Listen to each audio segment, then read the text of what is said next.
Most blessed mother ఎవరండి? మరియా కాదా? ఈ లోకానికి రక్షకుని పరిచయం చేస్తుంది.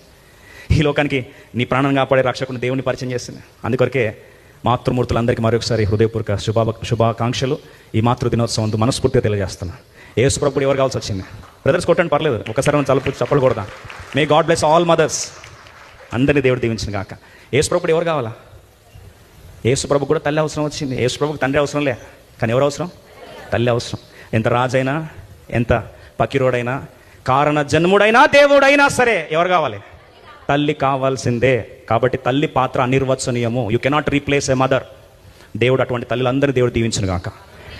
అయితే హృదయ భారం ఏంటంటే, వాళ్ళు వచ్చి అంటారు, ఆమె వచ్చి అంటది, ఇట్లాంటి నీలాంటిది కన్న తల్లి, ఏ పాలైతే తాగేవో, ఏ రొమ్ములో నుంచి వచ్చావో, ఏ గర్భం నుంచి వచ్చావో, నిజంగా ఆమె ధన్యురాలంటే, ఇప్పుడు ట్విస్ట్. ప్రభు ఏమన్నా తెలుసా? ప్రభు వెంటనే ఏమన్నా తెలుసా? చెప్తాను. ఎవరు ధన్యులు నేను చెప్తాను. లూకాసు వార్త 11:28 ఈ మాట చదువుకుందాం. అట్టి ధన్యులుగా ఇక్కడ ఉన్న తల్లిదండ్రులు అందరూ, తల్లులు ముఖ్యంగా ఆ రీతిలో దీవించబడాలనేదే దేవుని సేవకునిగా నా ఆశ, నా ప్రార్థన అదే. ఈరోజు అదే నిజమైన మాతృమూర్తి శుభాకాంక్షలు, నిజమైన అర్థము అదే. That is the true meaning of mothers day wishes. కలిసి చదువుదాం.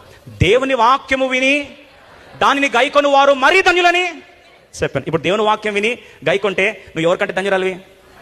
మరియా కంటే ధన్యురాలు.